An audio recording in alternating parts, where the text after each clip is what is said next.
digne de louange. Tu es grand Seigneur, magnifique, digne de louange. Tu es grand Seigneur. Amen, alléluia. Donc on se trouve dans une autre vidéo pour parler aujourd'hui d'un sujet important.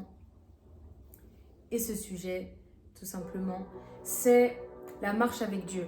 La marche avec Dieu va t'accorder du repos. Amen. Et cette marche avec Dieu, quand elle t'accorde du repos, elle va provoquer la destruction de tes ennemis. Est-ce que quelqu'un m'entend aujourd'hui? Donc tu dois comprendre que lorsque tu marches avec Dieu, c'est que tu marches dans le repos, parce que tu marches avec le roi des rois. Il est le Seigneur des seigneurs et il t'attend devant son trône. On va tout de suite aller dans Genèse au chapitre 20 et on va étudier le verset 17. J'espère que tu as ta Bible avec toi. Abraham pria Dieu et Dieu guérit Abimélec, sa femme et ses servantes, de sorte qu'elles purent avoir des enfants. En effet, l'Éternel avait frappé de stérilité tout le foyer d'Abimélec à cause de Sarah, la femme d'Abraham. Donc, situons un peu le contexte. Abraham était parti dans une région, il était de passage et il rencontre Abimélec. Et il dit à sa femme Sarah de dire qu'elle est sa sœur. En réalité, ce n'est pas faux parce qu'elle était sa demi-sœur, sœur de même père. Donc du coup, il avait l'habitude, on peut dire un peu ça comme ça, de passer dans certains endroits et d'affirmer que Sarah était sa sœur et non sa femme, vu qu'il savait qu'elle était très belle et qu'on pourrait chercher à le tuer. Chose qu'il a faite. Et quand il l'a fait, le Seigneur est apparu en rêve à Abimélec et lui a dit qu'un malheur allait venir sur sa vie et sur celle des personnes qui l'entourent parce que justement, il avait pris la femme d'un autre et qu'il avait péché contre Dieu.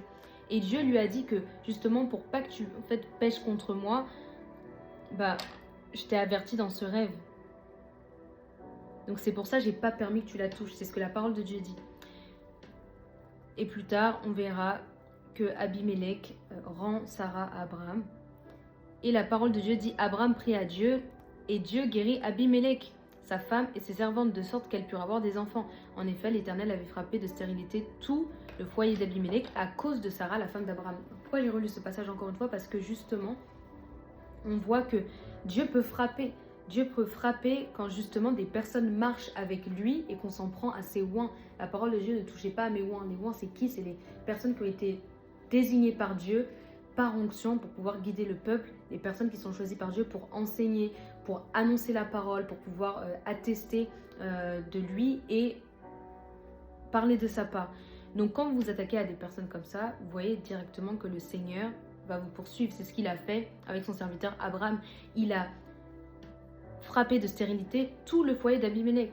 Pas seulement lui, mais tout le foyer. Et quand il s'est repenti, donc quand il a rendu Sarah à Abraham, on voit que Dieu a remis la guérison et a remis la paix. Donc quand tu marches avec le Seigneur, sache que tu marches dans le repos. Parce que le Seigneur veut te donner en fait l'avantage sur ton ennemi.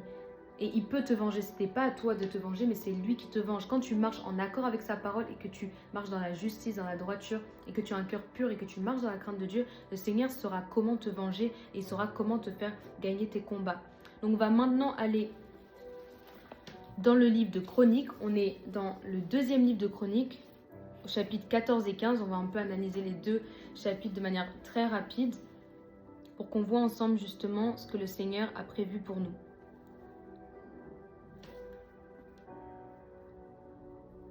Alors, on est au verset 6. Construisons ces villes et entourons-les de murailles, de tours, de portes et de verrous. Si le pays est encore à notre disposition, c'est parce que nous avons recherché l'Éternel, notre Dieu. Nous l'avons recherché et il nous a donné du repos de tous les côtés.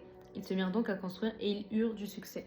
Donc là, on voit qu'ils sont en train de reconstruire, plutôt de construire, et on voit qu'ils ont du succès dans leurs entreprises. Pourquoi? Parce que quand tu mets l'Éternel en premier et quand tu bâtis avec le Seigneur, quand tu marches avec lui, te donne du repos. C'est ce que la parole nous dit.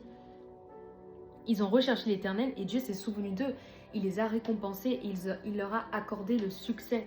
Parce que Dieu est un Dieu bon et un Dieu qui aussi récompense selon notre cœur, selon notre attitude. Tu ne peux pas passer ta vie à faire le mal, à détruire la vie des autres et te retrouver béni. Parce que la parole de Dieu dit, il n'y a point de paix pour le méchant.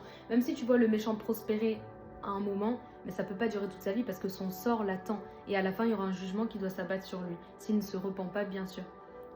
Parce que Dieu est lent à la colère et riche en bonté. Donc, si quelqu'un se repent, mais de manière sincère, pas pour commettre les mêmes actes, mais si tu te repens, tu changes d'attitude et que tu ne fais plus les mauvaises choses que tu faisais avant, le Seigneur est là pour te pardonner et il t'accordera le repos. On a un autre passage qui parle de repos. Donc, ils se rassemblèrent à Jérusalem le 3e mois de la 15e année du règne d'Asa. Donc là, c'est le roi Asa qui a l'autorité. Ce jour-là, ils sacrifièrent à l'Éternel des animaux pris sur le butin qu'ils avaient ramené, 700 bœufs et 7000 brebis. Ils prirent l'engagement de chercher l'Éternel, le Dieu de leurs ancêtres, de tout leur cœur et de toute leur âme. Amen. Si quelqu'un ne cherchait pas l'Éternel, le Dieu d'Israël, il devait être mis à mort, quel qu'il soit, petit ou grand, homme ou femme. Ils prêtèrent serment envers l'Éternel à voix haute avec des cris de joie et au son des trompettes et des cors. Tous les Judéens se réjouirent de ce serment, car ils avaient juré de tout leur cœur. Ils avaient cherché l'Éternel de leur plein gré et ils l'avaient trouvé. Et l'Éternel leur donna du repos de tous côtés. Amen. Donc là, on voit encore que Dieu donne du repos à ses enfants et à ses serviteurs. Tout simplement parce qu'ils l'ont cherché et ils n'ont pas mis la présence de Dieu de côté. Ils n'ont pas mis Dieu à l'écart. Ils n'ont pas mis Dieu à une place où il ne fallait pas le mettre. Ils l'ont mis en premier. Et c'est ce qui leur a permis de prospérer et de réussir dans leur entreprise et d'avoir du repos. Donc pour conclure cette petite vidéo, ce que j'aimerais te dire, c'est que le Seigneur t'appelle à plus d'intimité avec lui. Parce que lorsque tu marcheras avec lui, tu vas rencontrer des hauts et des bas, des défis, des challenges, des batailles, des choses en fait qui se dressent devant toi. Mais si tu marches avec le Dieu d'Israël, avec le Seigneur des Seigneurs, le Roi des Rois, avec Jésus-Christ, tu comprendras que ta marche n'est pas en vain et que, au contraire, il veut te donner du repos. Le Seigneur veut te faire marcher avec lui, avec sa force, avec son courage, afin de se glorifier dans ta vie.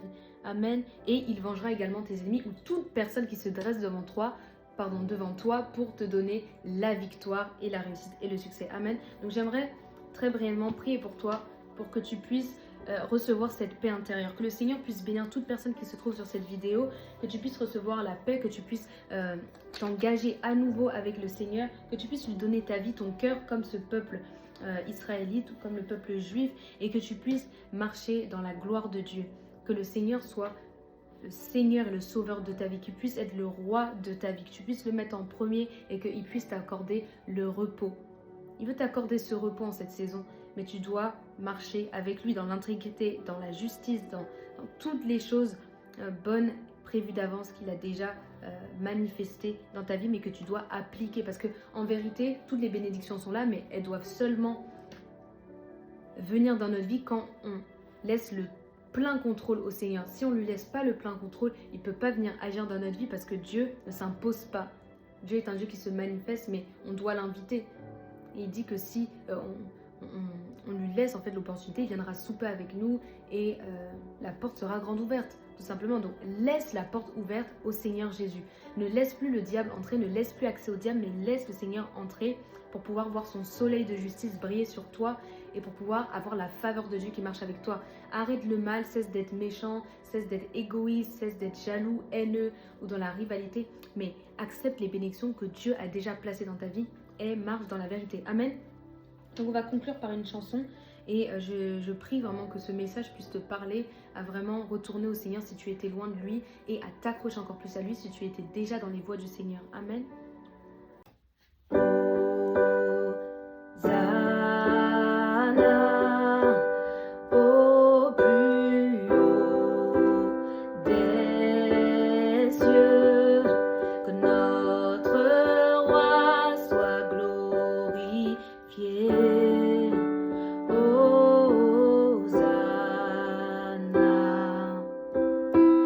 Jésus, nous t'élevons plus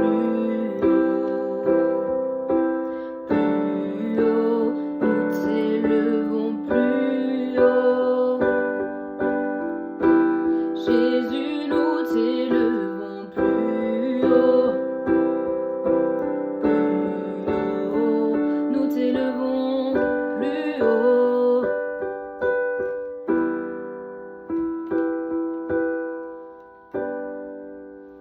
Amen. Donc soyez bénis et on se retrouve dans la prochaine vidéo. Gardez votre cœur plus que toute autre chose, c'est super important.